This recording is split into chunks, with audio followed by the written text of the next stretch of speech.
If you want to take your kettlebell coaching career to the next level, consider getting certified with Liberstock. Check the first link in the description. A lot of coaches out there have to hear this thing. That's a good point. And we should talk more about being a kettlebell coach and how you can deliver more value to your students. Amen, brother. And it's about sales too. Like, okay, we have to make money, but like you said, it's about delivering that value. Yeah, you got it. You got it. So, like folks, said, So wait a second, brother. Wait a second, brother. So, folks, Louka and me were brothers, right? So, welcome to the podcast. Listen, we got to Joe Rogan it right now. This is not something that I mean. Once again, people who are just tuning in, I didn't want to record this because I want to have a good conversation with my brother. But now he was like, hey, you know what? We're supposed to record this because we're talking about stuff that, other coaches need to know too. So here we go. First of all, again, we've been chatting now for about 20 minutes. And just so you know, Louka is my brother from another mother from Canada. I've learned a lot. I've learned a lot from Louka. And I'm glad that we're still in touch. I mean, we got first got connected. Yeah, the first time we got connected is in 2021, I think, and then ever since we're now in contact with each other. So it's awesome. We're talking about coaching right now, and we're talking about, of course, getting leads, generating more clients, scaling. Running a gym, because me and Gregory, we both run gyms. I run 2 kettlebell gyms in Montreal, in the Montreal area, and we have in combination close to 200 members, with our awesome. With both gyms.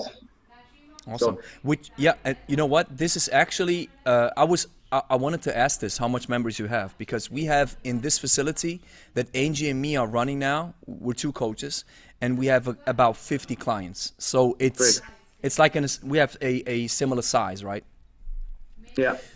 And we were talking about pricing and value and stuff. So let's back up. Let's back up on this a little bit. So how do you generate leads and how do you bring in clients to your gym? So what I came up with is a model that I'm following that I've heard from Alex Hormozi. And Alex Hormozi is now really going through. He's really ascending into the hemisphere of YouTube. He's now really, everything that he posts almost gets viral. He has a lot of good content. He's a very cool dude, actually.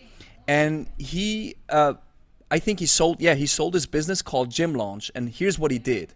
He went out into other gyms and was generating leads for these empty gyms. And then he filled those gyms up very quickly.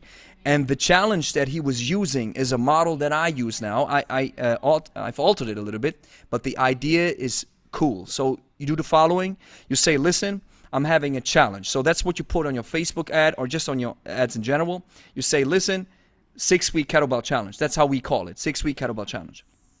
And then I offer 2 options. I have either you can do the challenge in the group or you can do the challenge one-on-one.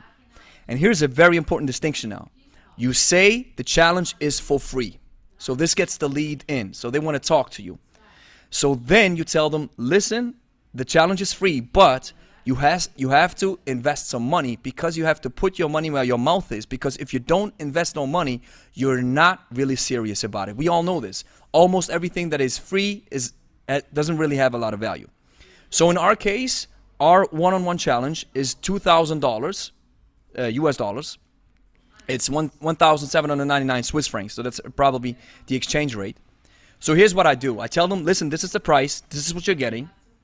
And then at the end, when we have the final conversation after those 6 weeks, we have a chat and we say, listen, do you want to stay with us? Because if you have achieved any results, you need to stay with us. Because here's the thing. We've been running programs for over 7 years now. And here's my experience. When people are in a program, the tendency that they achieve results is very high, so you elevate the chances of success. But as soon as they leave the program, the drop-off is just crazy. Some people gain 100%. The weights back like double. Some people stop altogether. So here's what I say in the conversation. I say, listen, once you get the results, you need to keep it. That's why you need to have the coach stay in your life, right? Absolutely. So then I tell them, so you've invested those $2,000 up front. They say, yes, okay. If you want to stay with us for a year, I take those 2,000 as your first payment to get started with us. So then Nice. you've trained with us for 6 weeks for free. So the idea is so awesome. It's such a great idea. So I really like that. yeah, I've like implemented this with our in our local area, and boom, it's working like crazy. I really like that. That's a really nice approach because it's really about retention. You know, you can get them in for 6 weeks, but if you can't keep them, you're kind of spinning your wheels, right? Exactly. You know, you might be investing that money up front with advertising just to get that client or that student in. And sometimes you break even on your investment, you get them in, you train them, they get great results. And of course you want to keep them. Yeah, You know, of so course. we want to be doing course. all the right things. And I really Yeah. like that approach, you know. It's an awesome approach. And you know, if they've invested 6 weeks with you and you are a good coach, they're gonna they are falling in love with the product because Totally. they know, they see if that's important. I mean, the offer and the product has to be solid. If you have a bad offer and a bad product, it's not going to work, of course. Yeah. But if you have a great offer and a great product, you have to have the right packaging around it to Yes. sell it. Yes, yes. And so, and what I've also started is with our big high ticket programs. For example, if you want to sign up with us for 1 year personal training, that's 44 sessions for 45 minutes. That'll cost you around, the exchange rate is about $6,500 for one-on-one for 1 year. So what I've realized with these high ticket prices is I'm now offering financing options. I'm saying, listen, Absolutely. I know it's a big chunk of money, and some people have that money, and then it's good. You're sold, and that's it. But sometimes I use the monthly option and tell them, listen, you just pay me on a monthly rate. That's You it. tell me how much you can invest, and then at the end of those 12 months, of course, you have to add some interest rates. Don't forget this, because sometimes you think you have to think for the wallet of your client, and you don't have to. You say, what I say, listen, if you pay the money up front, you save 10%. If you want the financing option, you pay 10% interest. 10% interest. That's what it is. If you if what you it is. buy a car, if you want to go to the bank, everybody has to pay interest. So in your case, it has to be the same, and people will understand it. Yeah, that's a regular model, you know, and we've Yeah. even gone to the weekly model. So rather Yeah, I've than heard about this too. payments that, Yep. monthly or make monthly payments, we've tried pay every 4 weeks, because in a year there's 13 payments instead of 12, you know, and then when you break Exactly. it up into the weekly, they hardly see, you know, that whole chunk of change go out every month. They're gonna be out, it's cheaper. That's So a good point. psychologically, it looks like a smaller amount. Very good point. Very So good You point. could try doing like the weekly charge, and then give them, you know, if you have a contract, or here in my country, people can cancel the contract. So there's certain laws that are applicable to that. So of course, in every country, you have different laws, and you have to make sure that you know, it just follows them, right? Exactly. When You do know that. what's funny? You know what's funny? I've even stopped making contracts. We don't make no contracts anymore because from a legal perspective. Do people ever cancel or ask for a refund ever in their program? Has it ever happened to That's a you? good point. That's a good point. We've had, and let me back up a little bit. First about this the legal question. In Switzerland, if you sign a contract with me, and you say, listen, now I want to get your coaching, your services for the next year, and now you sign the contract, you can walk in the next week or maybe 3 weeks later and say, listen, cancel. And there's nothing that I can do because the services haven't been provided rendered. Yeah. yet. So that makes a contract for me worthless. So what I now do is I say, listen, here's the invoice. Once you paid it, you accept all the terms and conditions, and here we go. And about your question, here's what we offer. And the reason why we offer this is because I believe so much in my product. If you don't believe in your product, don't offer this guarantee. But here's what I do. If people sign up for our big high-ticket programs, I tell them, listen, for your first 30 days, you train with me. If you don't like it after 30 days, I'll pay you everything back. No questions asked. Super. So what happened is, this guarantee, I've implemented it like I think a year ago, and one person used it out of what? Let's say like 20, 30 people, which is a Yeah, yeah, yeah.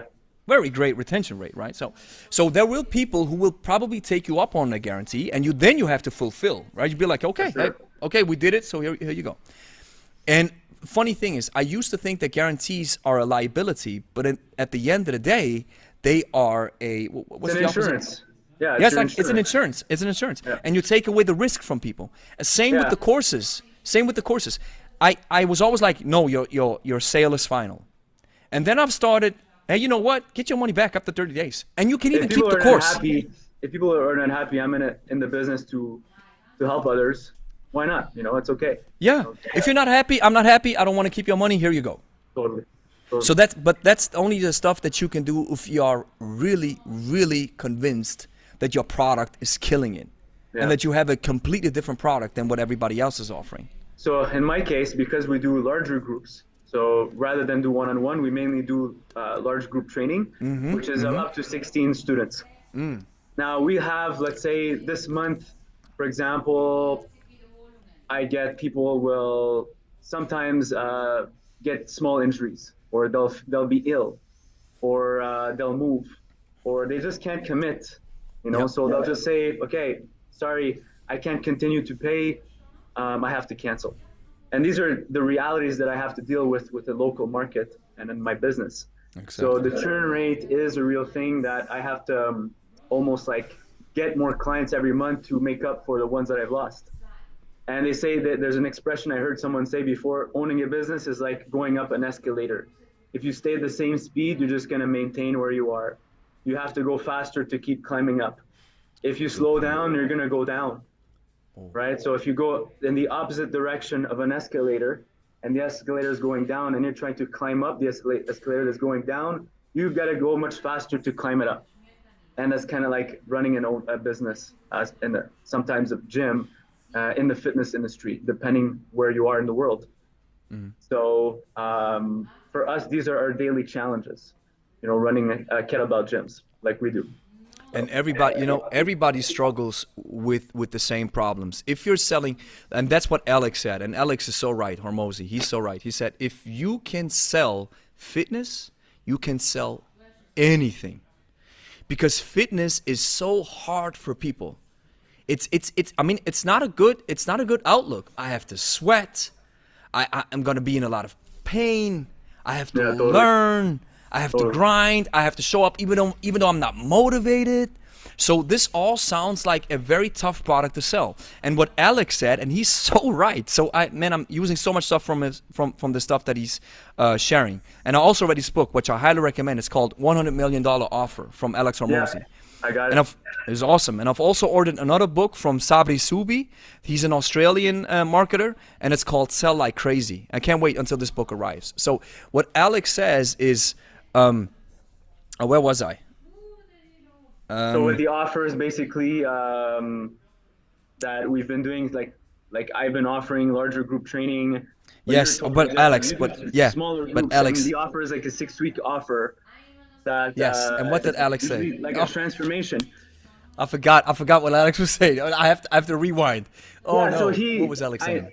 With him, what I learned from Alex was that he'll have different price points depending on how like large groups you have. Now I have another business mentor. His name is Justin Devonshire. Now what's special about Justin is he actually scaled to 20 gyms. So him and his partner, and they're in the UK, and they own the Transform Hub, and they've managed to scale to up to 20 gyms. But he was comparing himself to Alex Hormozy, which I think Alex owned maybe 4 to 6 gyms before he had to sell them and actually go help other gyms. So technically, Alex didn't really make it into scaling many gyms and maintain. That's a good point. Because he sold them. So Alex actually had to sell his gyms, and he necessarily had to find a way out, or he wanted to change his business model. He wanted to help other business owners. But if you can manage to keep your gyms and build that and have more gyms, you're building an empire, and that's something totally different. So it's a big mindset shift, and Justin was talking about like hybrid models. So there's different types of programs where you can have one, let's say, large group training, which is a lower fee, where you have, let's say, up to 15, 20 clients in a class, but you'll have maybe a smaller group, but you'll have a totally different price point. But it's a double the price or triple or 4 times the price. It's a high ticket price. Anything in between is no man's land. You don't want to be there. So you want to kind of satisfy people that will be able to afford your larger group training, but for people that can really afford it, there's the bigger gap. You want to offer high ticket. You know, which is sometimes, like you said, like $1,000, or your one-on-one is $2,000. Yeah, which is it's funny that I'm actually your large group. Yeah, it's funny actually that I started implementing this from day one, but I just lost my train of thought on what Alex, because I wanted to share something. So people who are now tuning in, they're like, "What was Alex saying?" And I can't remember it. It doesn't come back to my mind. So who cares? You'll remember. Yeah, maybe I remember. But here's the thing: what I've learned at the end of the day when you sell fitness is here it is. It came back. There you go. It came back. There you go. So Alex said, imagine you're going on a trip to Bali or the Dominican Republic or just to the Caribbeans, right? So if I sell you this high ticket vacation, let's say it costs you $5,000 to stay 2 weeks, okay? So that's a lot of money. So now you come in, you're already interested, right? You're like, okay, I want to go to the Caribbean. So imagine I start the conversation like this. Okay, so here's what's going to happen. You're going to have long waiting hours at the airport. You're going to have to change flights 3 times. You're going to see a lot of inconveniences, maybe with your baggage. Maybe your baggage will get lost. Maybe it's going to be boring, a 10-hour flight. And then when you show up, man, I hope your taxi driver shows up to get you to the location. And then once you're at the location, I hope it's not broken, right? So if you sell stuff like this, that's how fitness folks sell it. Yeah, we have to train hard, and then we have to do this, and then you have to eat clean, so that's all the hard things that people have to do. But you have to change the perspective. So if you sell a vacation, you have to tell them how beautiful it's going to be. The memories that they're going to celebrate. With the spouse, it's going to be beautiful. All the beautiful restaurants, all the beautiful dining options. Man, the beach, it's clear, it's white, like on a postcard, it's beautiful. So that's how I sell my training now. It's 100%. like, listen, this is what the program does for you. It'll get you in shape. You'll be able to chase after your kids without your kids being able to chase after you. You're going to be fit. You're going to be strong. You're going to love it. You're going to change your life. You're going to fit into a new clothes. It's just the standard stuff that you have to put in front. All the benefits. Sure. And you know that's that you can, how you sell something that's hard. You know you can deliver on those, and you want to make sure you can deliver on those. And it's always better to actually under-promise and over-deliver instead of the other way around. You don't want to over-promise and under-deliver. You know what I mean? So whatever you sell or you propose or you inspire, you want to make sure that, okay, I'm going to be giving you straight up what I know I'm going to be bringing, and focus on the quality, you know. And then it doesn't have to be a lot, really, because people get overwhelmed. You know, if you give them too many things, they're like, I'm going to give you this, then I might not even use it. Yeah, that's a good point. What they're going to use are the main things. Yeah, the main things. To the training, doing meal prep. And then just staying consistent. And you give them a fun workout. You give them something to look forward to. You give 100%. Them goals, and that's 100%. It. That's your secret sauce. Yeah. You know, and a lot of times people get like too kind of down the rabbit hole with apps and trackers and PDFs and all these little different programs and technology and stuff. Yeah. Where, you know, just dial it back to the 1980s and give them a piece of paper to write on, and they're okay. Because a lot of the people we work with are in their 50s, 40s, 50s, and 60s. Yeah, they don't use an app or the technology, or they're not going to follow you online. Yeah. But in your case, you know, you can have a hybrid model for the younger people that want that, they like that, they're going to use that, and you're gonna get both. You know how I define hybrid? A hybrid model, and I've heard this term before, and I like the term hybrid 100%. Hard style and sport. That's how we do it, man. I love it. So the term hybrid model, the way I apply it to my business is I am online and I'm local. Yeah. So I have an online business that requires a completely different setup and completely different systems, and then I have a local brick and mortar business that requires a different system. So, but here's what I like how you put this with the promising and the delivering. But here's how I do it. I oversell 100%. I go balls to the walls with the selling. I really. I That's sell why we them. need to record it. Yeah, I sell them the moon, brother. Listen, if they want the moon, I'll give it to them. But here's Super. what I do. I oversell them, and of course, it's important. I deliver, but I never mention the pains that they're gonna experience, the delayed onset muscle soreness, the times when they're not motivated to come training, the times when they're not motivated to follow the plan, the times when when they don't want to cut out the sugar and stuff. You get what I'm saying? So Yeah. this is because you want to get them. You want to give the people what they want first, and then you give them what they need, right? So that's a Exactly. good saying. But here's what I do: I oversell them like crazy, but I keep one thing in my pocket. So after I oversold them, they're like, "That's awesome! I'm going to start." Then here's what I do: "Awesome! So let's get started tomorrow." "Hey, I have a question. What's your T-shirt size?" They're like, It's ML." "Okay." So I go into the locker room. I get them the shirt and like, "You're now official part of the team." And they're like, "That's awesome. How much does it cost?" "Nothing. You're part of the family now." Man, so that's how I don't tell them, I oversell them then, and you get the shirt. Once But they I join keep the it program. once they join the program, and I don't tell them that they get the shirt. Just when they join, this is how I get them another little piece of like, wow, right? And one good point that I have one client. He started with our big package, with our high ticket package. So that's 6 months of training, and he paid close to $6,000 for this, and with the guarantee and everything. One-on-one. One-on-one. He actually, it's also a hybrid model. He goes into the one-on-one and he comes into the group classes.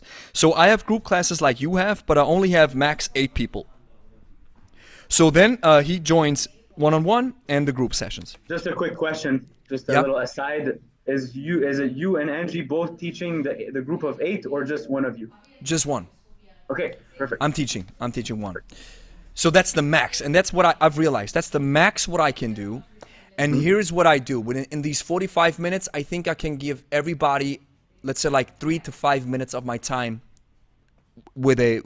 in a distinct manner.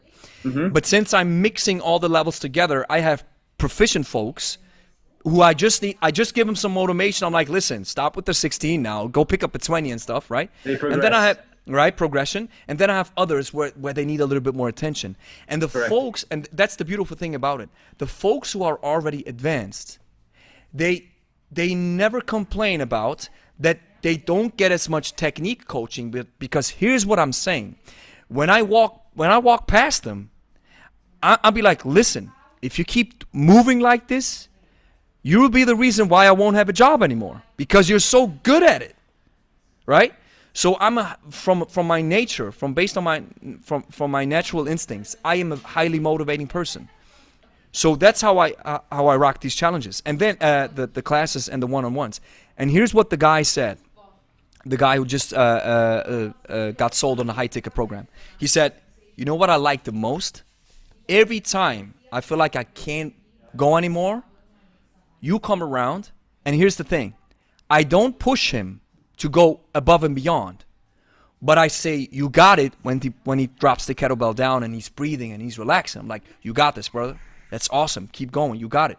I Yep. don't tell him to move beyond his limits, because I know he's reached the limit. So if I tell him, no, pick it up, back again, blah, blah, blah, blah. Not a good idea. That's what it is. idea. So he likes it even more than when he dropped. And that's what I tell the classes all the time. And I wonder how you do it. In the classes, I tell it all the time. I'm saying, listen, we have 2 minutes on the clock, for example, with a swing or with a clean and press or whatever have you. But here's the most important thing. You got to put the kettlebell down if you feel like you have to put it down. 100%. No shame in it. Totally fine. You know, we have to prioritize the quality, and we have certain markers for performance in our class. So let's say if they start to slow down, if the technique changes, if the rate of perceived exertion goes above 8 or goes to 9, if they're out of breath, you know, a bunch of things that we look at. And we repeat those things to our members, and we're there to really keep the safety.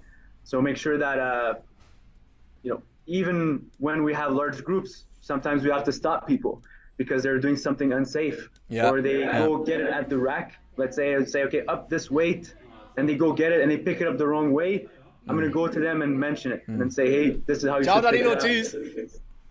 This is how you should pick it up. You should watch your back, bring it over there. Your point. And just all those little details. Because it's very easy to get hurt. You don't want to treat a kettlebell like any other item or any other thing inside your gym, you know, so treat it carefully. We have an expression, hey, Angie. So we have an expression, we say, treat it like a loaded weapon.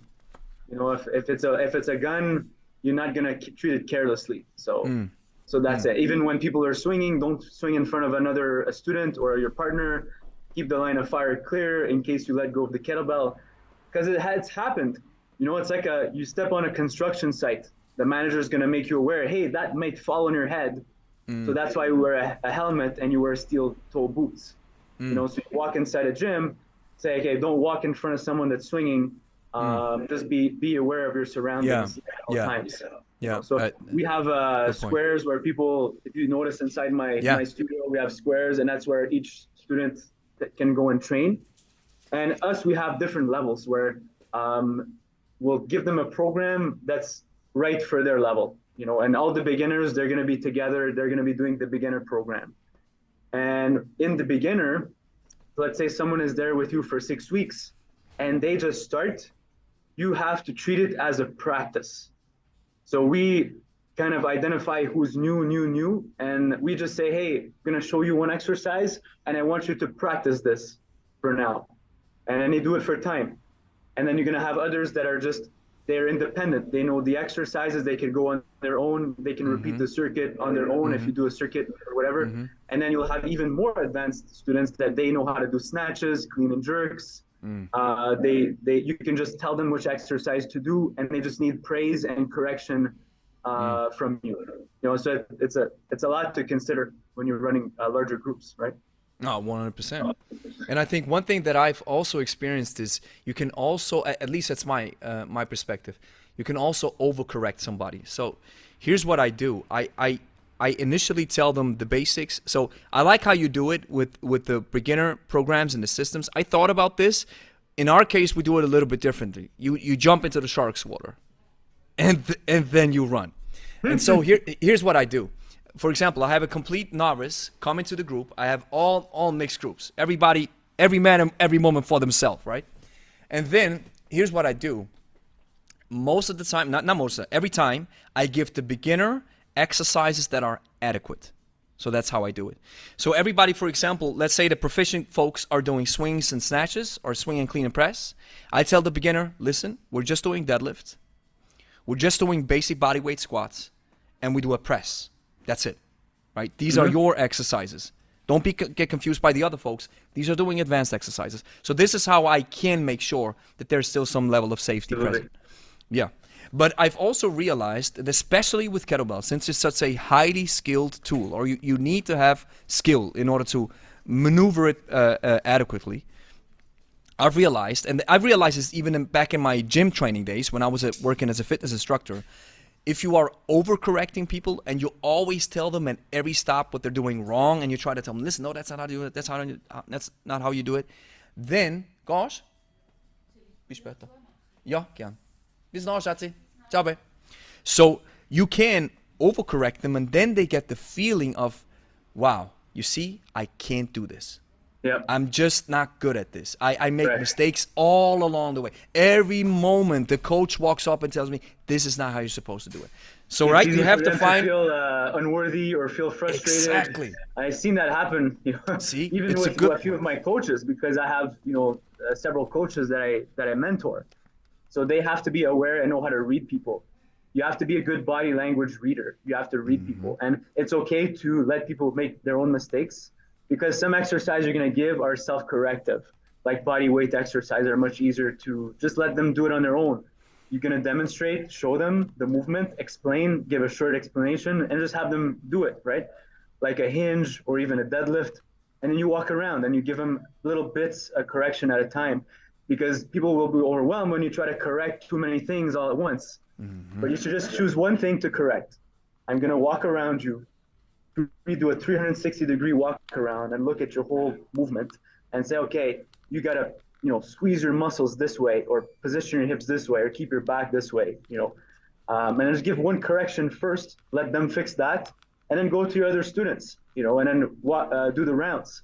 Because if you stay with one student too long, they're going to feel like they're getting one-on-one, but all the others are going to feel like they're not getting attention, and they're not getting their money's worth, or you're not doing a good job managing your group. Because you always have to think as a whole. Because if you're teaching a people, you got to step back and look what everyone is doing as a group. So, okay, is this safe? How does this look like? And then often we'll pair people together. They'll do I go, you go, or partner training. Because if you don't do that, you're not building community, you're not building camaraderie, and you're not building friendships. Mm-hmm. You want to pair people together. You want to link them together. You create connections. Very good point. So very good point. When people come in. Very good point.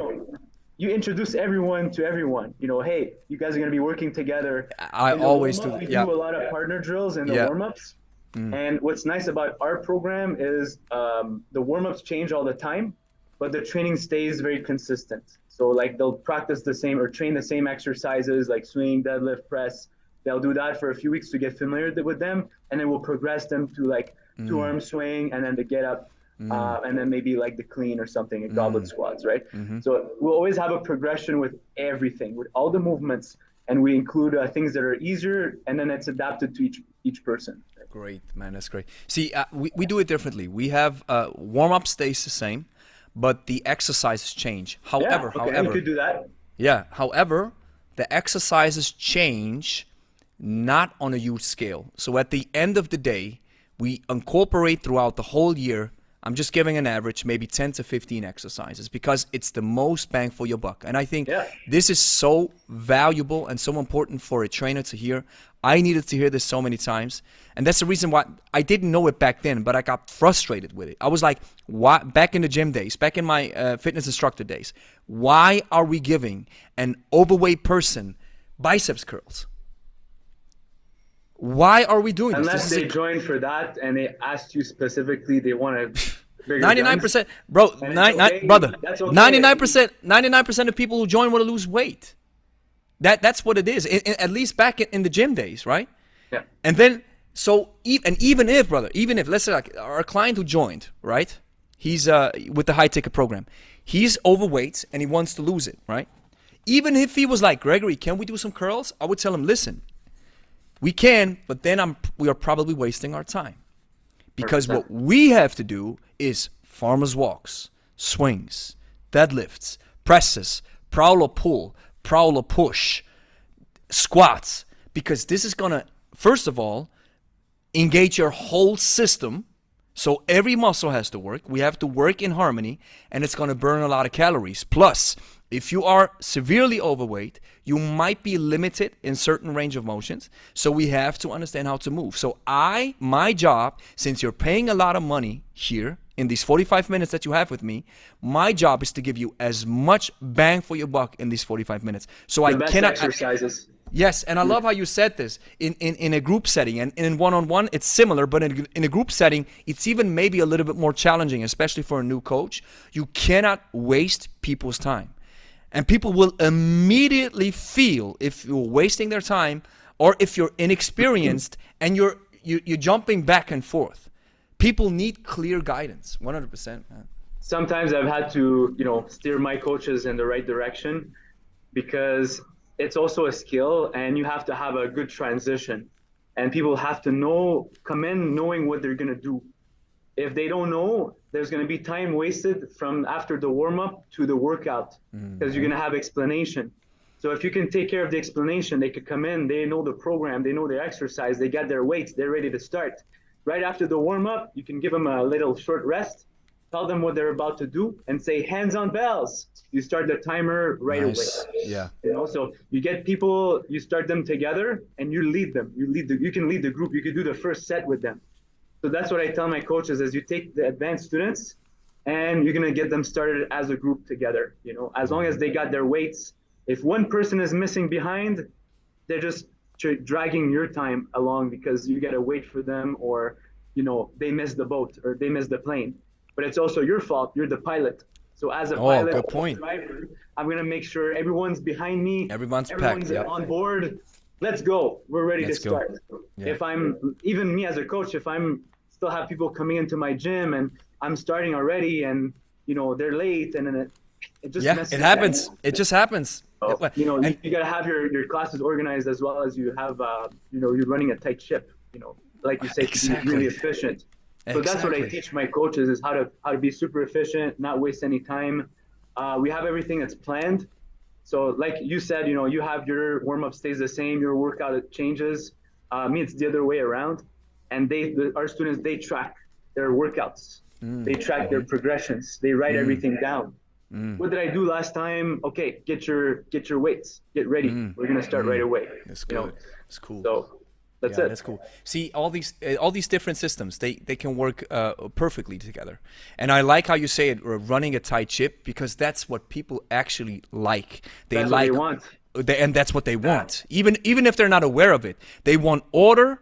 They want to know this is how we do it. This is how we're supposed to move. This is blah blah blah. So and here's a great saying or a great statement that I've got from Michael Myers' book, Anatomy Trains. He says there's two ways of coaching. He says the first way is the imposed way. This is where you are saying, listen, these are the rules.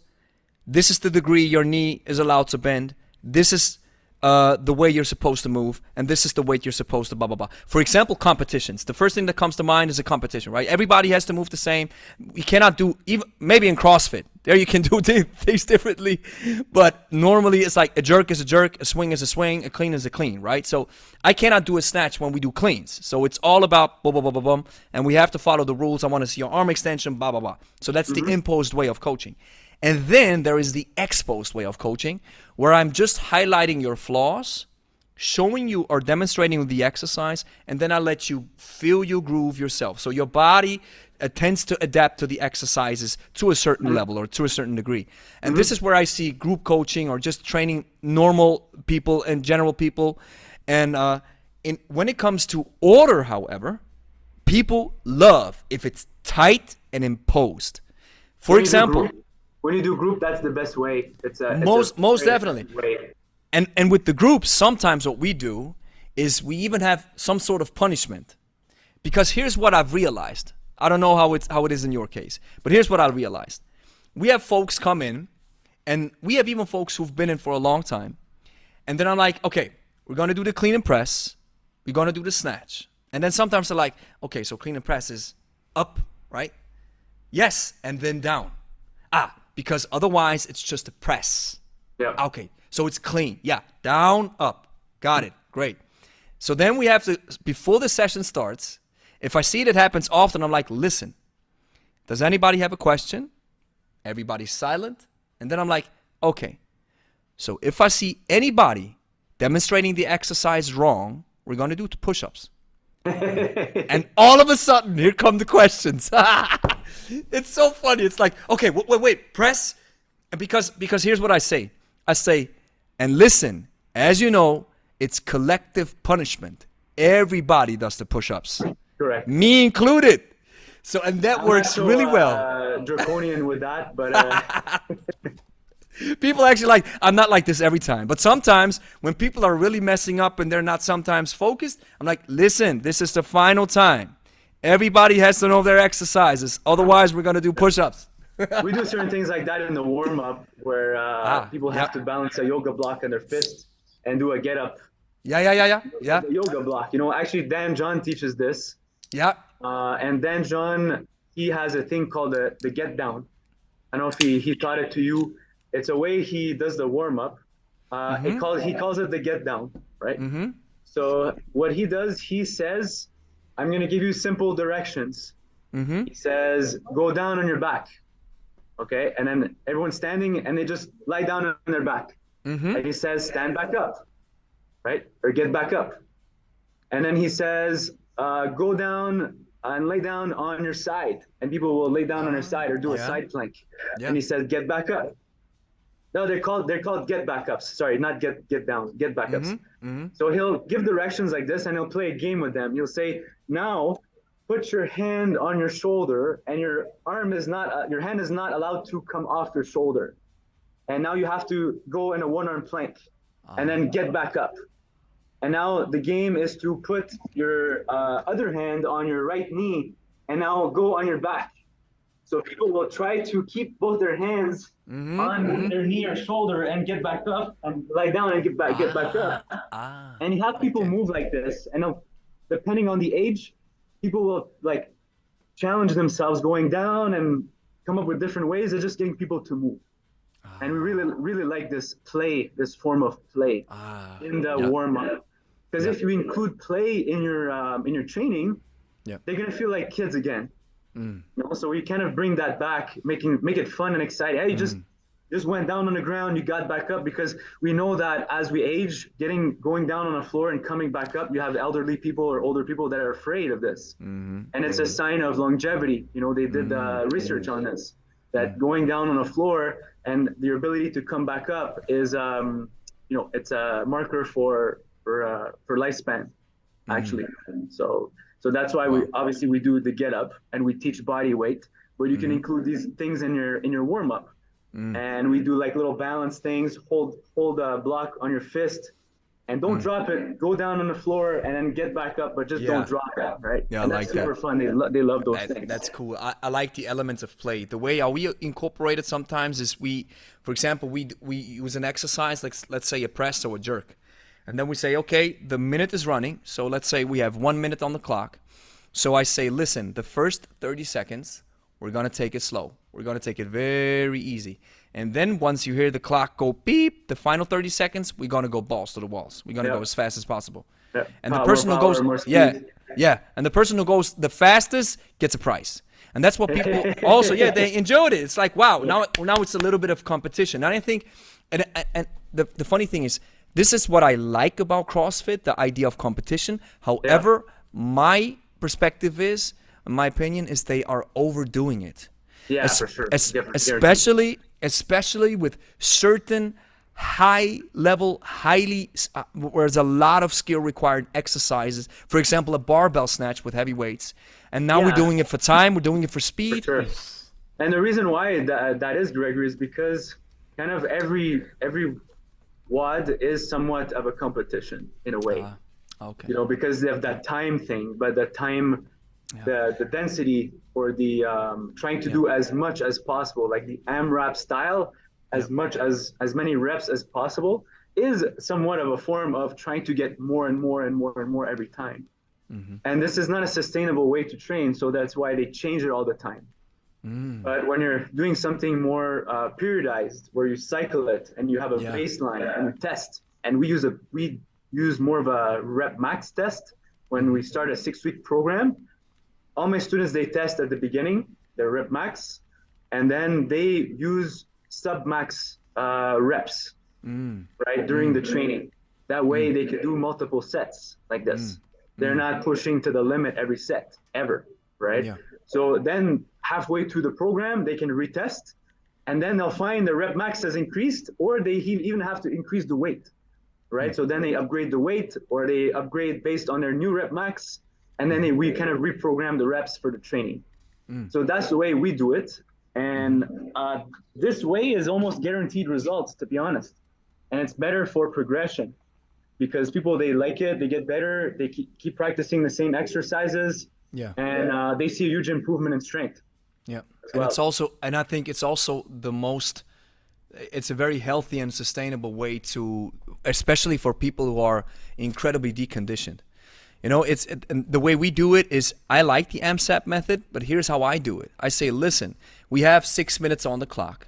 So that's, for example, in our sessions, most of the time, we now do our first 2 sessions are 6 minutes. And then we have 3 exercises. For example, we have a press, a heavy deadlift, a heavy press, and a heavy squat. 5 reps, right? So then here's how we do it. And in one-on-one, just today I had it with the client. So we start. He picks up the 64 kg kettlebell, which I've gotten now with the big boys. And the funny thing, you know, my supplier is now able to supply me up to 92 kilogram kettlebells. So with the LS logo. So these ones are coming too. So he does the 5 deadlifts, right? So then the idea is, listen, we have all these 3 exercises. It's 1 set, and we want to try as many sets as possible in these 6 minutes. But here's the thing. I don't engage into a competition mode where I say, listen, we want to go balls to the walls. This is not the idea. Yes, we want to challenge ourselves, but most importantly is we want to rest enough so that you feel capable to press these 5 reps, so that you feel capable to do a solid and safe deadlift, so that you feel capable to be able to go into a heavy squat. Because if we go too fast, your form breaks down immediately. Now we have the level of injury goes to the roof, and the level of satisfaction goes down. Because then you feel like, wow, it's too hard for me. But if you lead them in a kind of, I'll say like, yes, we want to challenge ourselves, but we also need to incorporate some serious rest and some proper rest. You can still get a nice challenge where people feel challenged, and maybe sometimes we go a little bit into the red zone, but then we go back down. Like you mentioned, this periodized way. That's exactly how I train with our clients, because it's just it's sustainable, it's healthy, and it's a lot of fun. If you feel like, wow, I'm able to actually press now double 20s, yes, you are. I'm actually deadlift now 80 kilos, yes, you are. But with safe technique, with enough rest in between the exercises. And here's the thing: if you cannot press the double 20 for 5 reps and it's only 3, you put them down. It's just, and what it is to me, it's just basic level of understanding how to treat people. Right? Yeah, 100%. And we have I don't know if you have this, but once they reach a certain weight, they can upgrade to a new lift, because at a certain level, they don't need to keep increasing weight. They can increase their skill. Yeah. Right? Because they spend the time with those weights, right? And I don't necessarily have to keep increasing the weight with this exercise. I can show you a new skill, something more advanced, and start with a little lighter and build it up to something new. So if they've been doing snatches for a while, maybe the next exercise I'm going to show you is the clean and jerk, right? And you've been using a weight with the snatch, I don't know, maybe 16 kilo, and you're ready maybe to try 24. You know, you've tried it a few times, but maybe now you're ready for a level up. And that's how they get more motivation, is through you adding variety, and you spice things up for them all the time. Because if you know how it is, people get bored, you know, you just give them one thing, 1 or 2 things, and you have to change it, you know, once in a while. And the funny thing is, for example, that's what I found. You don't have to use 1,000 exercises, the stuff that you see on Instagram sometimes. You can use the same exercises, but you use them in a different setting. Now it's 10 deadlifts, but lighter weights. Now it's double deadlifts. Now it's single leg deadlifts. Now it's suitcase deadlifts. Now it's one arm press, single hand press, double hand press. Now it's a one arm swing, hand to hand swing, double hand swing. So you can use, like you said, you can use the same exercises, spice them up a little bit. Maybe it requires a little bit more skill. Wow, for this exercise, it's the swing, yes, but now I actually need some lighter weights because it's way tougher than the other variant. Oh, exactly. So this is another stimulus for the brain. Like, wow, that's something new, even though it's still the hinge motion, right? So just understanding this basic level of knowledge, that when you use basic exercises, and I yell this to the class, I'm telling them the basics, that's what it is about. That's what gives us the results. Because it's true. And like we mentioned, it's, yes, they need variety, but you also have to keep in mind, I cannot start incorporating exercises that don't give them a lot of bang for the buck. I have to be sensible with my exercise selection, switch it up a little bit, but still make sure that we are getting as much value as possible out of this short time frame that people spend in your gym. As you know, most people, and you mentioned the age range. Funny thing, now I am officially designating my coaching services for people over 40. Over 40, totally. And it works like a charm, because I can keep everybody away who maybe, I want to dabble a little bit around with kettlebells. But here's the point, another point that I think, I don't know who mentioned this, if it was Alex Hormozy or Dan Kennedy. He said, people have to experience enough pain. Here we come back into the economics and business side. People have to have experienced enough pain in their life to pay a price or imbue a value upon a certain product that another person says, I would never pay for this. Yes, because you didn't go through the pain. $2,000? Are you crazy? Yes, but I have had so much pain in my life. Nothing has helped me until this day. So 2,000 is nothing because I've spent so much money on other crap that didn't work. And as soon as you get the targeting right, and here's another big thing that I've realized is whenever people, I don't know how it is in your gym, but I think you always get similar remarks from people, right? With how they felt, the pain that they had, the weight that they want to lose, how they want to get in shape, the things that they tried. So you see a pattern, right? So here's what I've realized. Every time I'm now hearing a pattern, I write it down. And these patterns now make up my sales letters. And just recently, one client, a new prospect, and I closed her on the same day because she walked in with her boyfriend, and his boyfriend was already a client. So his trust was, the trust that he had in us was also transferred to her. So I didn't have to do a lot of closing in that regard. But still, here's one thing that she said. She said, when I read your sales letter, I felt like you were talking to me. And if you sell your services like this, where people feel like, wow, he's talking directly to me, then people feel understood. Therefore, they're going to pay a much larger price to get started with you because they feel you are the only one who's able to help them. That's so awesome. much truth in this. You should run a sales script program. Yes. Maybe one day, brother. Maybe one day. Great tips, man. That's awesome. You know, I'd love to chat with you more. I think we should maybe schedule another time and we have to do it. Continue the convo. 100%, brother. Great tips for coaches, for instructors, if you're doing kettlebells or anything you're doing. You know, we're just discussing training and one-on-one and group training. Yeah, it's actually that's what these podcasts are for. Sometimes I am, and that's one of the things that I have to say on my final remarks, and that is this podcast, the conversations that I've had. Now you're 53, so I've had 53 conversations with kettlebell professionals, athletes, and just great minds in the sphere from around the world. And I cannot tell you how much this has contributed to my knowledge of training and how much of a better coach this has transformed me into. It's awesome. We shared the info, you know, and it's for everyone to use. So a great quote, as a leader doesn't make himself better, he makes others better. Oh, 100%. You know. 100%. Brother, it was awesome talking to you. Likewise. Well, what time is it? What time is it in Canada? 11:20 in the morning. Ah, so it's 5 p.m. 5:20 p.m. in Switzerland. Yeah. You got class today, or you're taking time off? Yes, I have two sessions coming up, Awesome. one-on-one. And Angie had a session when you were here, and that's another thing. Angie's going to join the gym 100% now in August. So the workload that I have can now then be. Angie has now been with us for a long time now, and she's working in the gym, but she was also working at another job, and just recently we decided, hey, you know what? Why not? She joins the gym 100%. Absolutely. And so you guys are the perfect partners. So yeah, I'm glad for you guys. Awesome. And how's your family doing, man? How's your son? He's good. He's growing up. You know, looking at him, I can see human movement because all he wants to do is progress in his movement. He wants to jump all the time. He wants to run. Before he was crawling all the time. He likes to hang. So he comes to my gym and we do hanging.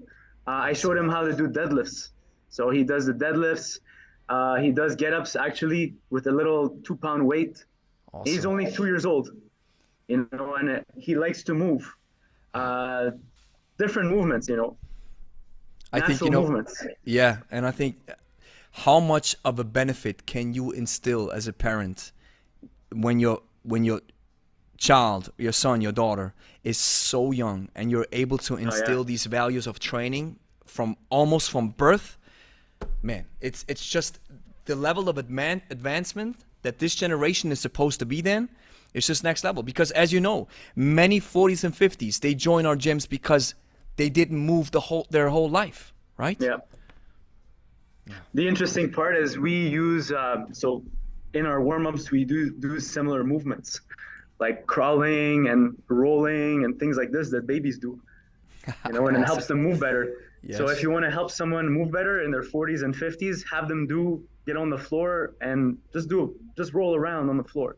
Move your head, do some crawling, and replicate what babies do, and you'll help people move better because that's how they build their original strength. That's what we say, Love it. from the center, and how they move the limbs, how their body is aware of space on the ground. So it uses a lot of the systems, a lot of all the senses, really. So you activate all the senses as much as possible. You know what I like about your gym? It looks very similar to mine. Yeah. You have a bench press there, right? Yeah, we got a bar. We do barbell, any type of barbell work. And a power rack. Yeah, I see that's Power rack that's for what's up. sure. We do maces. We do Indian clubs. Yeah, I've a got lot the of old clubs, school- man. I've got the old school dumbbells. here. Awesome, yes. The the ones up to the 100 strongman. Awesome, the strongman dumbbells. That's awesome, We man. got rings. We got pull-up bars everywhere. We've got the massive kettlebells all the way to 100 kilos That's awesome. over Man. here. So we got this big one that my buddy makes. Yeah, love it. Oh, Great Lake area. Yeah. That's I- my friend Colin. He's the one that started it. Yeah, And yeah. We started selling kettlebells together back in the day. Oh, awesome. You still selling kettlebells now? Yeah. Cool. We sell locally. I sell all over throughout the country as well, like you. Yeah. See, we're so similar, man. Yeah. Man, this is so awesome. Business. Yes, that's what it is, brother. So hey, man, it's been awesome. such a pleasure to catch up with you, and of course we're gonna do this again on a regular basis. Talk shop about what trainers need, like you said. This is good stuff, man. Really appreciate it. We will. Okay, Greg, have a nice evening, brother. same too. Until the next care. time. Bye, brother. Thank you. If you want to take your kettlebell coaching career to the next level, consider getting certified with Liberstock. Check the first link in the description.